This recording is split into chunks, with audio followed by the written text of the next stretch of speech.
Hello everyone, it's Ms. Ridana Guru. It's me, Aroma Gautam. And it's me, Elena Arya. Today we are going to present a presentation on good tasks and bad tasks. Learning objective and outcomes. And the objectives are to educate participants to identify good tasks and bad tasks, help them to understand consent, and also help them to know how to report unsafe behavior. Talking about outcomes. At the end of session, participants will be able to know what is good task and bad task.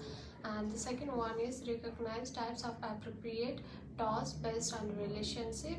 Third one is define consent and personal boundaries. And the last one is choose trusted individuals for reporting and safety. And here is the lesson plan for our session, and the lesson name is good thoughts and bad thoughts, and its time durations will be like a 45 minutes. And lesson content and activities are for this presentation, each group members has created their own slides with their content, where each member has prepared 5 slides based on their own research. Srijana has prepared teaching good thoughts and bad thoughts, safe relationships and boundaries. Elena has prepared teaching bad thoughts and situations, safe people and reporting, and personal safety and protection slides. And I had created presentation slides for teaching, identifying and practicing consent, introduction and details about role-playing activities, and game for good thoughts and bad thoughts. Talking about the resources and supplies needed, we will use the visual aid like posters representing good thoughts and bad thoughts, and materials we will use stickers, scenario cards, and for the reinforcement we will use tokens or rewards for participants. And for the requirements we will use like comfortable and peaceful environment for sitting. And age group are young adults from 18 to 25 years with developmental disabilities and dual diagnosis. Now I'm gonna talk about what is good touch and bad touch. Good touch is a physical contact that makes a person feel safe, comfortable, and loved. At the same time, bad touch is physical contact that makes people feel uncomfortable, scared, or threatened. Good touch, a caring touch that makes someone feel safe and loved, such as a hug, holding hands, or a high five. Good touches are usually given by parents, caregivers, or trusted individuals, whereas bad touch, an unwanted or forced touch that hurt someone's feelings or body, such as hitting, pushing, or touching someone's private body parts. Bad touches are typically come from people who do not have the child's best interest at the heart. Why it is important to know about the good touch and bad touch? It is important to know about good touch and bad touch as it helps to develop healthy relationship and understand consent.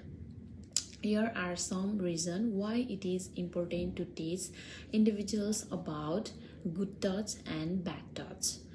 One is healthy boundaries. It will help to develop skills for self-control and individual responsibility, which in turn will help them show respect for others and develop personal safety rules. Another is to prevent sexual abuse. It helps them to understand how they are being treated and if it is appropriate behavior towards them. Now, let's talk about the understanding different types of relationship. One is family relationship. It is a relationship that involves parents, carer, guardians, grandparents, and siblings. It can also include those between people who have been in each other's lives for a long time and share an emotional bond. And the second one is friendship. It is a close relationship between two or more people who care about and support each other. It is built on trust, honesty, and mutual respect.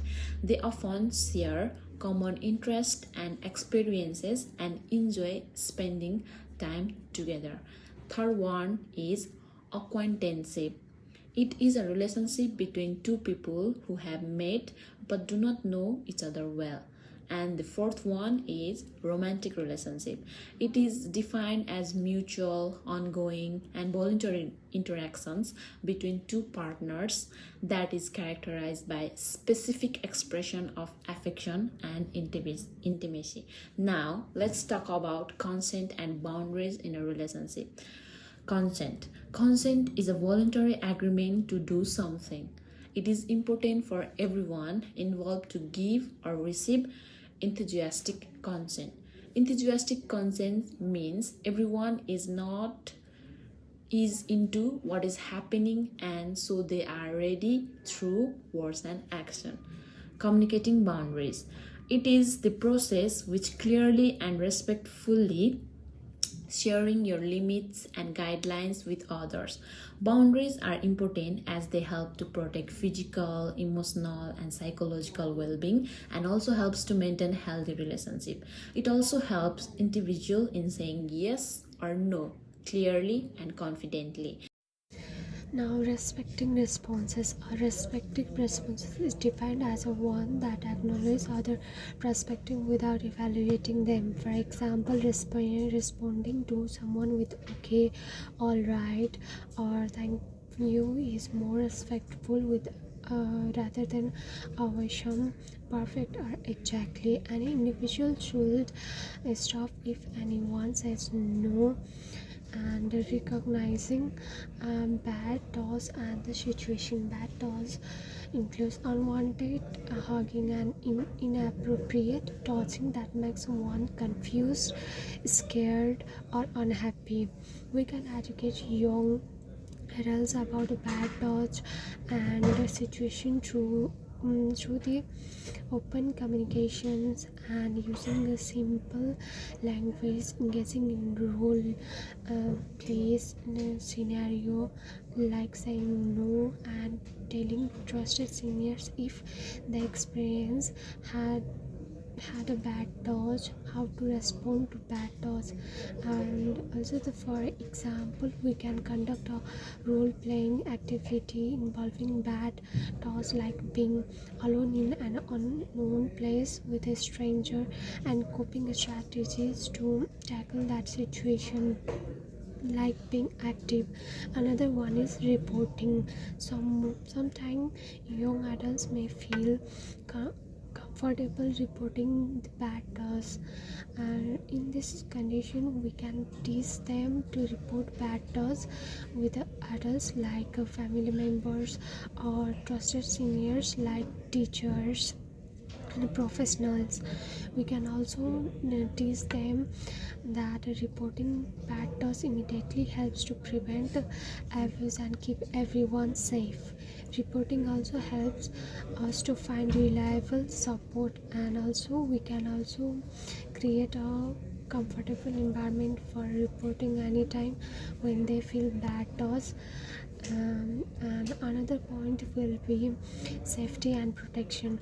For safety and protection, we can encourage them to do self-protection without fear and raise awareness. We can also educate them to be mindful of unknown places and the strangers. For personal safety and protection, we can teach them to use boundaries and effectively, like saying no even though it is in a loud voice. Now, teaching them how to identify consent and how to practice it. Like, we can teach them by using different types of consent, like asking before hugging and holding hands techniques, teaching them about a personal space and their preferences. It's important for all the young adults to know about their body, and they have the right to say no, who can touch it and how. And if they feel uncomfortable, it's okay to say no. We can also teach them other way of expressing emotions or affections, like by doing high five, waves, bows, and saying hello, and with also smiling. Now, We can also conduct a learning activity and a role play. We have one role play we are going to discuss now. The main objective of this role play is to teach them about good thoughts and bad thoughts. The activities include this in this activity we will show some pictures, a scenario of good thoughts and bad thoughts, and act out them. After, the participants will read aloud whether it's a safe or unsafe. For this activity we need some picture cards where there will be pictures of good thoughts and bad thoughts signs. If participants identify a good or bad thoughts, they will be given a rewards. And this is the activity. And we can also identify the good thoughts and bad thoughts through a sorting games. Like game We have one game. In this game there will be different types of cards that have examples of good thoughts and bad thoughts. Participants need to identify whether it's a good thought or a bad thought. And the instruction for the games is that participants are made to look at each card and read the example. Then they will say it's answer good thoughts if the action is good or comfortable for them, and they will answer it's bad thoughts if the example is uncomfortable. And for this activity, if they identify the correct thoughts, if for each card, if they answer correctly, they will earn a reward and discuss good thoughts and bad thoughts with everyone together in the class also.